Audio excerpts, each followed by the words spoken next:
Hello မင်္ဂလာပါရှင်ဆိုရရဲ့ channel လေးကနေပြန်လည်ကြိုဆိုလိုက်ပါရယ်ဆိုရကိုမသိသေးတဲ့သူတွေဆိုလို့ရှိရင်ဆိုရကဘန်ကောက်မှာ business တက်နေတာ 4th year နောက်ဆုံးနှစ်ရောက်ပါပြီဆိုရခုနောက်ဆုံးနှစ်နောက်ဆုံး semester မှာ intern ဆင်းရင်းနဲ့အတန်းလေးသွားတက်ပါရယ်ဒီနေ့ကတော့ဆိုရရဲ့ကျောင်းသွားရဲ့နေ့လေးပေါ့နော်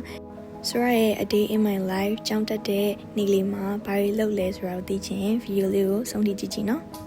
ဆိုရဘန်ကောက်မှာကျောင်းတက်တာလည်း4နှစ်ရှိပြီရှေ့မှာလည်းကျောင်းတက်တဲ့ vlog လေးတွေအများကြီးတင်ထားပါတယ်ဒါပေမဲ့အခုနောက်ဆုံးနှစ် final year လေးရောက်ပြီဆိုတော့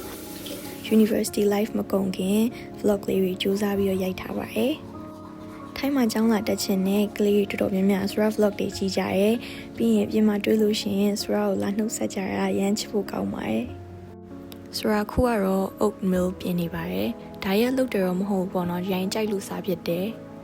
လောလောဆယ်တော့နွားနိုတွေကို chia seed ထည့်ပြီးတော့ပွာလောင်ထားတာပါတယ်ဒီနေ့ဆိုရကရုံးလည်းမရှိဘူး morning class လည်း cancel ဖြစ်သွားတော့အေးဝအိပ်ပြီးတော့နေ့လယ်လောက်မှထပြီးတော့ကျောင်းသွားဖို့ပြင်ဆင်ပါတယ်ဆိုရခုနောက်ဆုံး semester ကအတန်း2တန်းပဲတက်ဖို့ကြံတော့တာအတန်း2တန်းလုံးကိုတစ်ရက်ထဲမှာယူထားရဲ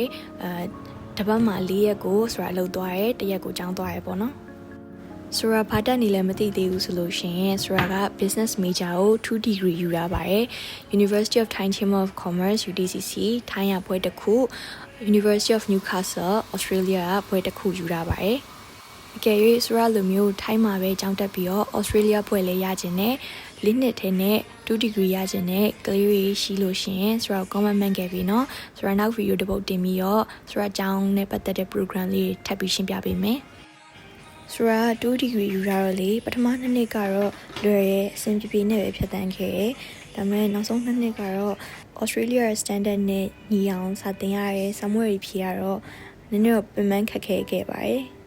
ကိုကပွဲနှစ်ခုလိုချင်နေဆိုတော့လေသူများနဲ့မတူအောင်အလောက်တော့ကြိုးစားခဲ့ရတာပေါ့လေဒါမဲ့ကျောင်းပြီးသွားတော့လေကိုကကျောင်းတက်ခဲ့ရတဲ့အချိန်တွေကိုပြန်လိုချင်မြန်ရောတကယ်တော့လေကျောင်းတက်တာထက်အလုပ်လုပ်ရတာပိုပင်ပန်းနေကျောင်းတက်နေတဲ့အချိန်တော့ဆိုအတန်းရှိတဲ့အချိန်လေးပဲကျောင်းသွားပြီးကျန်တဲ့အချိန်ကအားနေရပေါ့နော်ကိုကပြင်းနေလျှောက်သွားမုတ်တွေလျှောက်ပတ်စားပြီးတော့နေလို့ရတယ်ကိုကတော့9 to 5အလုပ်ဆင်းရတယ်ပြန်လာလဲပင်ပန်းပြီးတော့အိပ်ပျော်ရတယ်ကိုအတွက်ကိုအချိန်မရှိဘူးပေါ့နော်အဲ့အတွက်ဆိုတော့ကိုပြန်ပြီးတော့ university life ကိုလိုချင်နေပါတယ်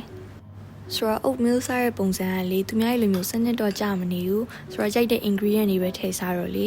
ဆိုတော့က chia seed ထည့်စားရဲ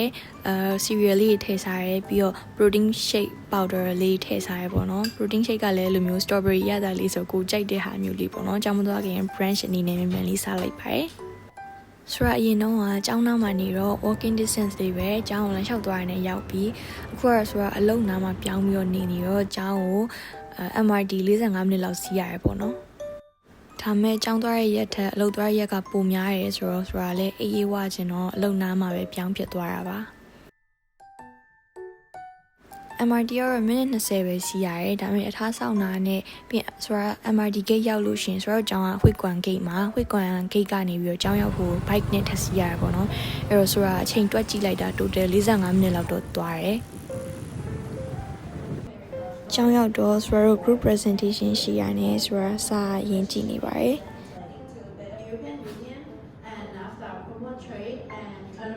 ပြီးတော့ Swaro Group အလဲကြပါပြီ Trade agreements aiming to reduce the taxes on the good and easier and cheaper. These collaborations aim to enhance the economic integration between the two countries. ဆိုတော့ presentation လုပ်ရင်အနောက်ကကြားလိုက်နေသလိုပဲ rap ပြုတ်ကြတာပေါ့နော်။ဘာလို့လဲဆိုတော့ group member လည်းများရဲပေးရတဲ့ group မှာ minute ကလည်းနည်းနည်းလေးဆိုတော့1 minute 2 minute လောက်ပဲရရပေါ့နော်။ခုကြည့်ဆိုတော့သူများ group presentation လုပ်နေရအောင် judge နေရရုပ် judge ရတော့မဟုတ်ပါဘူး။နားထောင်ပြီးငါတို့လောက်မကောင်းဘူးဆိုပြီး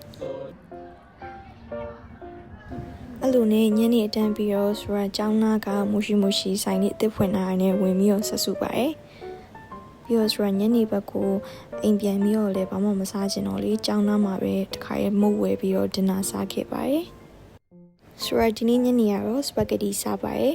ဆိုတော့ကျောင်းအရှိ gate ကလေ spaghetti ရောင်းတဲ့ဦးလေးဆိုင်ရမ်းစားလို့ကောင်းတယ်ဈေးလက်တန်တယ်ပေါ့နော်